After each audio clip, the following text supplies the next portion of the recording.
Donc pour terminer, je voulais vous montrer des applications. Je vous ai promis des applications, vous devez brûler d'impatience.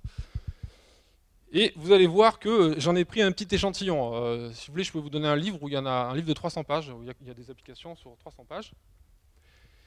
Évidemment, vous pouvez vous douter qu'il y a des cas où ça ne marchera jamais un modèle pareil, puisque vous avez vu que c'est un peu caricatural.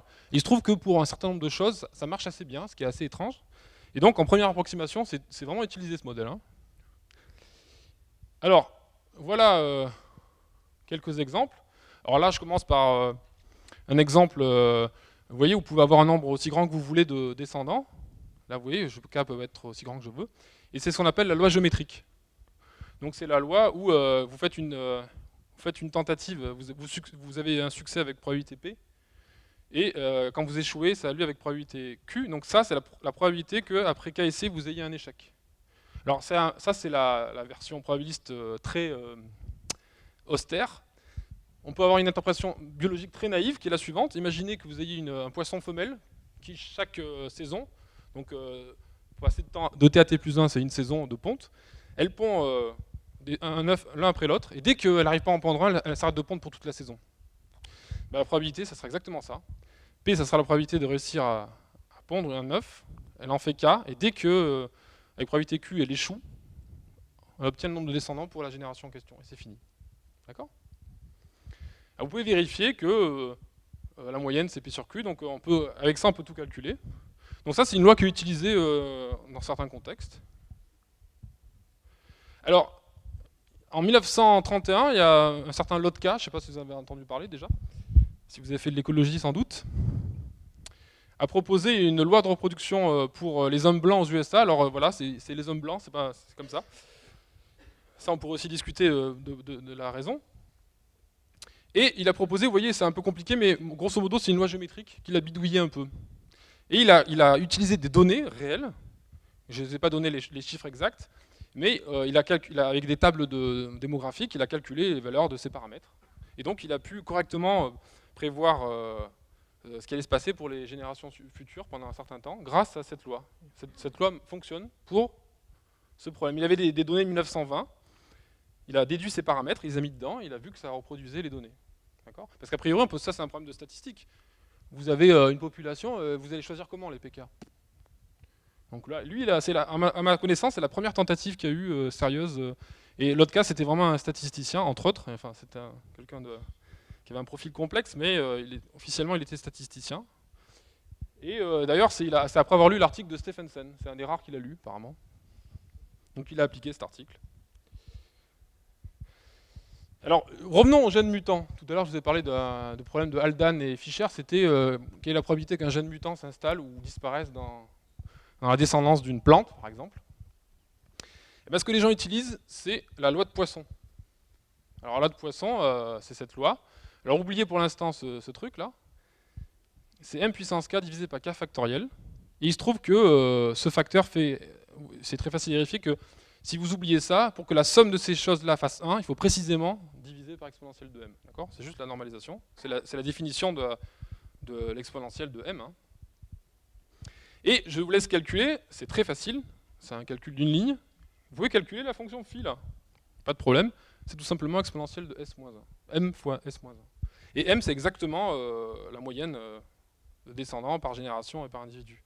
Alors, l'exemple qu'avait pris vraiment Fischer, ça c'est véridique, il avait pris une plante qui donne en moyenne n graines qui atteignent l'âge de reproduction, qui vont elles-mêmes après se démultiplier. Et donc, dans le jargon des biologistes, imaginez donc que vous ayez un gène dans une plante qui soit un gène mutant. Si m égale 1, on dit que le gène n'a pas d'avantage sélectif. Donc, je ne rentrerai pas dans les détails, mais vous comprenez bien que c'est un cas où, a priori, il n'est pas censé beaucoup se développer. Et si vous appliquez la théorie d'avant, on sait que quand m égale 1, il y a probabilité égale à 1 d'extinction. Le gène mutant il va disparaître un jour ou l'autre. D'accord ? C'est ce qu'on a démontré. Mais la question c'est, tiens, si je prends, on est dans la vraie vie, hein, donc on ne va pas attendre jusqu'à la fin des temps, si je calcule S100, c'est-à-dire la probabilité que le gène mutant ait disparu au bout de 100 générations. Alors c'est assez fastidieux, mais vous pouvez le calculer. Hein. Vous trouvez S100 à peu près 0,98. Donc ça veut dire, si vous prenez le complémentaire, ça veut dire qu'il y a 2% de chance qu'après 100 générations, il y a encore le gène mutant. Vous savez qu'il va disparaître, mais vous voyez que quand même, au bout de 100 générations, il est toujours là avec une petite fraction. Et donc, bien sûr, d'ailleurs, se posent les questions de maths que vous imaginez, c'est est-ce qu'on peut vraiment quantifier tout ça, à quelle vitesse on a extinction, etc. La réponse est oui, on peut tout faire dans ce problème, mais là, je vous montre juste un exemple concret. Donc, en fait, on s'attend à ce que, bien qu'il y ait extinction, l'échelle sur laquelle ça a lieu, elle peut être monstrueuse, quoi. D'accord ? Donc, ça a une importance pratique aussi. Et le dernier exemple que je voulais prendre, c'est les baleines noires en Atlantique du Nord. Et ça, c'est un exemple. Alors, je l'ai simplifié un peu, mais pas beaucoup. C'est un exemple qui a vraiment été traité avec des vraies données, etc. Donc, ça a été. C'est inutile de vous dire que c'est pas facile. Donc, il y a eu des observations pour essayer de produire un modèle pour la loi de reproduction des baleines femelles. On s'intéresse aux baleines femelles. Donc, évidemment, vous vous en doutez, on prend comme unité de temps un an, donc de TAT plus 1 espace un an. Et voilà le modèle que les gens proposaient. Donc une baleine, en général, ça a un baleineau par an, ni plus ni moins. On va supposer la chose suivante. Donc avec probabilité P, il n'y a pas de descendant, parce que la baleine meurt. Donc la baleine, elle meurt. Et on va supposer que dans une première approximation, on va s'intéresser au cas où la baleine survit et elle a elle a survie et elle a un baleineau, d'accord ? Donc P0, c'est la probabilité, P, c'est que la mort ait lieu pendant l'année. P1, la probabilité qui est un baleineau, c'est que la baleine ne soit pas morte, puisque c'est 1 moins P, fois 1 moins Q, qui est la probabilité d'avoir... non, excusez-moi. P1, donc, c'est que la baleine qui est pas morte, elle n'a pas donné de baleineau, elle a donné un baleineau femelle, pardon, elle a donné un baleineau mâle. D'accord ? Donc ça, c'est exactement 1 moins P, la probabilité qu'elle ne soit pas morte, et 1 moins Q, la probabilité d'avoir un baleineau mâle. Et pour qu'il y ait 2 baleines à la génération d'après, c'est que la baleine a survécu, donc ça, c'est avec probabilité 1 moins P, fois Q, qui est la probabilité qu'elle a eu un baleineau femelle. C'est pas facile à raconter, mais c'est pas très compliqué en fait. Et les données statistiques sont les suivantes. Donc il y a des gens qui ont observé dans l'Atlantique Nord, 150 baleines femelles en 94.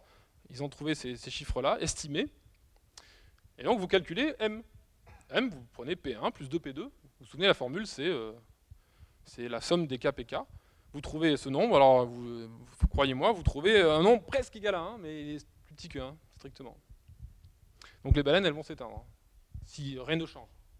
On suppose que tout reste égal par ailleurs. Alors vous pouvez vous poser des tas de questions, mais je prends juste un exemple. Quelle est la probabilité que, avec 99% de chance, donc, les baleines survivent jusqu'en 2044 ? J'ai mal dit ma phrase. Vous pouvez calculer, par exemple, la probabilité qu'avec 99% de chance, les baleines survivront jusqu'en 2144. Alors là, évidemment, je ne vous montre pas le calcul, mais en fait, tout se calcule un peu.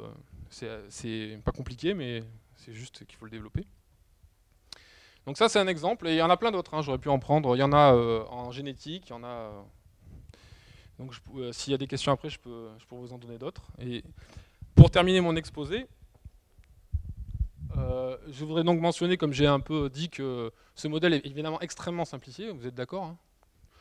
Vous imaginez pas qu'on puisse modéliser, surtout quand m est plus grand que 1, une population réelle, parce qu'on a vu qu'elle pouvait exploser avec une certaine probabilité, ce qu'on n'observe jamais dans la nature, hein, vous avez remarqué. Hein. Heureusement, on ne se retrouve pas envahi avec, je sais pas, 10 milliards de fourmis ou je ne sais quoi. Enfin si, il doit y en avoir largement 10 milliards. J'ai un mauvais exemple. 1000 milliards de fourmis. Et donc, vous pouvez vous dire, mais est-ce qu'on peut modifier ce genre de modèle pour prendre en compte le fait qu'au bout d'un moment, la Terre est finie, quoi. Les ressources sont finies. D'accord ?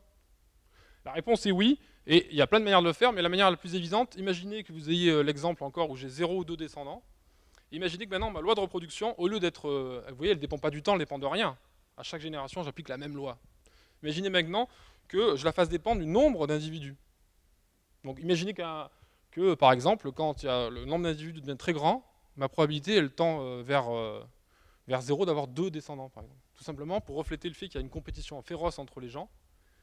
Du coup, quand on est trop nombreux, la probabilité de dédoubler, elle diminue. Et on peut la faire diminuer à la vitesse qu'on veut, selon ce qu'on veut modéliser. D'accord ? Ça, c'est une première chose. Donc, le modèle devient beaucoup plus compliqué mathématiquement. Et on peut montrer que dans ce genre de modèle, il y a toujours extinction avec probabilité 1. Mais ça dépend de la vitesse à laquelle ça a lieu est le point crucial. Parce que si ça a lieu au bout de 2 générations ou 1000 milliards de générations, c'est pas la même chose, hein, d'accord? Donc ça, c'est une chose. Vous pouvez aussi vous dire, mais pourquoi cette loi de reproduction ne dépendrait-elle pas de l'environnement aussi? Imaginez que chaque année, la saison va changer, ça va influencer par exemple la reproduction des graines d'une plante. Mais vous pouvez très bien comprendre qu'on va modéliser avec des quantités aléatoires les oscillations du temps. On ne sait pas l'année prochaine s'il va faire sec ou humide, par exemple. On le sait qu'une certaine probabilité. Et vous voyez très bien que maintenant, si j'ai un cas comme ça où je tire au sort mes environnements, donc mettons la météo chaque année, qui influence la qualité de reproduction, vous pouvez très bien comprendre maintenant la moyenne elle-même, petit m, va devenir elle-même aléatoire. Donc chaque année, elle va dépendre du temps qu'il fait, et c'est quelque chose d'aléatoire. Donc si vous recommencez à tirer un arbre, vous allez avoir une suite de moyennes au cours des années qui va être différente. Donc la situation se corse. Autre exemple, on a supposé que tous les individus étaient identiques. On dit que c'est un type. D'accord ? Imaginez maintenant que j'ai envie de distinguer des génotypes différents de ma population. Je décide que j'ai 2 génotypes. Il y a un génotype 1 qui peut donner qu'un génotype 1, et un génotype 2 qui peut donner 1 ou 2 comme génotype, etc., etc. Et je peux combiner tout ça ensemble. Je peux rajouter de l'immigration aussi. Parce que là, j'ai supposé qu'il y avait personne qui arrivait. Et donc, il faut que vous sachiez que si vous mettez l'environnement aléatoire et, par exemple, multitype, à l'heure actuelle, il y a les critères d'extinction, de savoir à quelle probabilité vous atteignez, c'est pas connu. C'est un problème ouvert. Il y a des bornes, on sait que c'est plus grand que ceci ou que cela, mais on ne sait pas exactement le caractériser comme dans ce cas-là, avec une solution extrêmement élégante. Et donc, il y a des gens, j'ai des collègues qui travaillent là-dessus, et donc c'est des modèles extrêmement riches en fait.